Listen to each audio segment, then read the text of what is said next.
दोस्तों, जय श्री गणेश। मैं सागर शर्मा आज आपके लिए एक बहुत इंपॉर्टेंट टॉपिक लाया हूं। दोस्तों, जिस एस्ट्रोलॉजी की यात्रा पर हम लोग निकल चुके हैं उस पर हमने देखा है कि एक एस्ट्रोलॉजिकल चार्ट होता है जिसे हम बर्थ चार्ट कहते हैं और उसके अंदर अलग अलग राशियां होती है, उसमें अलग अलग हाउसेज होते हैं और अलग अलग प्लैनेट्स उनमें बैठे रहते हैं। अब इनके अलावा जो ज्योतिष की एक बहुत इंपॉर्टेंट चीज है वो है दोस्तों दशा। आपने बहुत से लोगों को सुना होगा कि लोग कहते हैं मेरी तो दशा ही खराब है, मेरी तो दशा अच्छी चल रही है, इसकी दशा कितनी बढ़िया है। अब ये दशा है क्या? आज मैं आपको पूरी तरह से बताने वाला हूं कि दशा एक्चुअली क्या है और उसके हिसाब से अपनी जिंदगी को अच्छे से कैसे मैनेज करना है। देखिए दोस्तों, दशा का मतलब होता है सिचुएशन। सिचुएशन मीन्स कि जैसे ऐसा होता है ना कि सर्दियां हैं तो उस टाइम पर आप हर चीज सर्दियों के हिसाब से सेट हो जाती है। कपड़े भी आप वुलन पहनते हैं और खाना भी आप ऐसा खाते हैं जो सर्दियों को सूट करता है, सब्जियां भी वैसी बनती है एंड आपका जो तौर तरीका, रहन सहन, टाइम टेबल सब कुछ सर्दियों के हिसाब से हो जाता है। और जब गर्मी आती है तो वो टाइम टेबल क्या होता है, चेंज हो जाता है और आप वुलन की जगह पर कॉटन वाले क्लोथ्स पहनना शुरू करते हैं। इसी तरह से जो दशाएं हैं वो हमारे जन्म के टाइम पर चंद्रमा जिस जगह बैठा हुआ है हमारे चार्ट में उससे हमारी दशा शुरू होती है। जिस नक्षत्र में बैठा हुआ है, जिस स्थान पर बैठा है उसके हिसाब से दशा शुरू होती है। तो ये दशाएं कई प्रकार की होती है। सबसे पहले होती है आपकी महादशा। महादशा दोस्तों ये 10-20 साल तक भी चलती है। जैसे शुक्र की महादशा वीनस की वो 10 इयर्स के लिए चलती है। और जैसे आप बाकी सबकी दशाएं देखोगे, से मून की है उसकी काफी छोटी होती है, जुपिटर है उसकी 16 साल के लिए चलती है। इस तरह से अलग अलग प्लैनेट्स की अलग अलग दशाएं होती है, पर ये बहुत लंबी होती है। तो क्या होता है कि जब कोई महादशा चलती है तो आपका बिहेवियर, आपकी जो लाइफस्टाइल में उस प्लैनेट्स के हिसाब से चेंजेस आने शुरू हो जाते हैं। दूसरी होती है दोस्तों अंतरदशा। अंतरदशा को आप ये मानिए कि महादशा का एक सबसेट है। अगर महादशा वीनस की 20 साल 20 इयर्स की है तो उसमें छोटे छोटे बाकी सारे प्लैनेट्स की छोटी छोटी अंतरदशाएं आएगी। जैसे वीनस की महादशा जब शुरू होगी तो सबसे पहले वीनस से ही शुरू होगी अंतरदशा। जब वीनस की अंतरदशा खत्म हो जाएगी तो उसके बाद में सूर्य यानी सन की अंतरदशा शुरू होगी। उसके बाद में चंद्रमा की अंतरदशा शुरू होगी। उसके बाद में मंगल यानी मार्स की अंतरदशा शुरू होगी और ये एक सीक्वेंस में चलती रहती है। और उसके बाद में अब अंतरदशा में भी दोस्तों छोटा अगर इसे करते हैं तो प्रत्यंतर दशाएं चलती है। That is minor situation.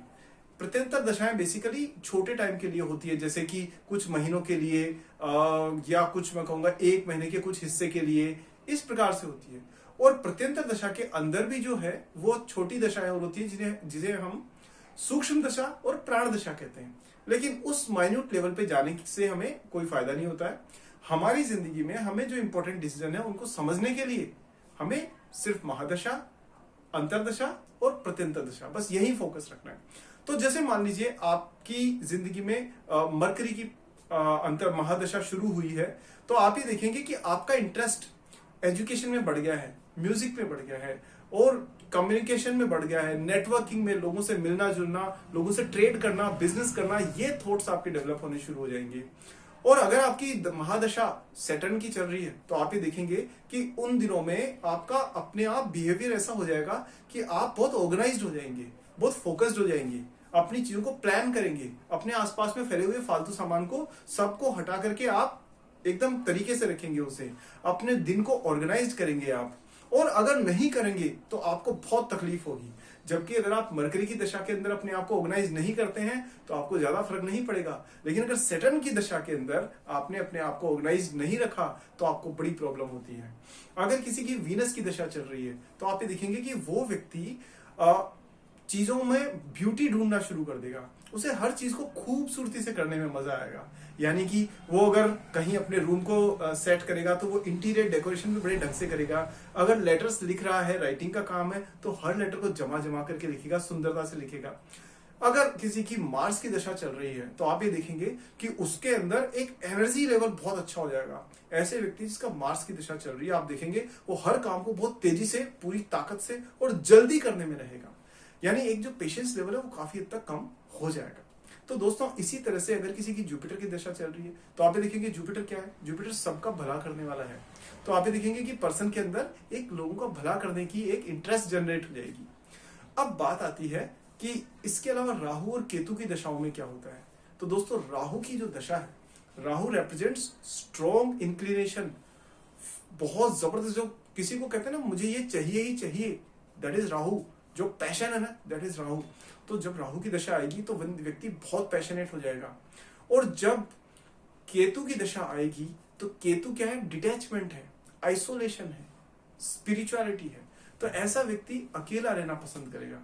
आपने बहुत से लोगों को देखा होगा कि वो आमतौर पे लोगों में मिक्स होते हैं, लेकिन जैसे ही कुछ जीवन का, लाइफ का ऐसा मोड आता है कि वो अपने आप को एक रूम में अकेला बंद करके चुपचाप अकेले रहना पसंद करते हैं। So that happens during Ketu दशा। ठीक है दोस्तों, हम इन दशाओं के बारे में नेक्स्ट वीडियो में और डेप्थ में जाएंगे, लेकिन एक जनरल बता रहा हूं मैं आपको अंदाजा कि जो जिस प्लेनेट की दशा आपकी लाइफ में अभी चल रही है, आप ये देखिएगा कि उससे रिलेटेड एक्टिविटीज आपके यहाँ हो रही है। ठीक है दोस्तों, नेक्स्ट वीडियो में जल्दी मिलते हैं। तब तक के लिए स्वस्थ रहिए, व्यस्त रहिए और मस्त रहिए। नमस्कार।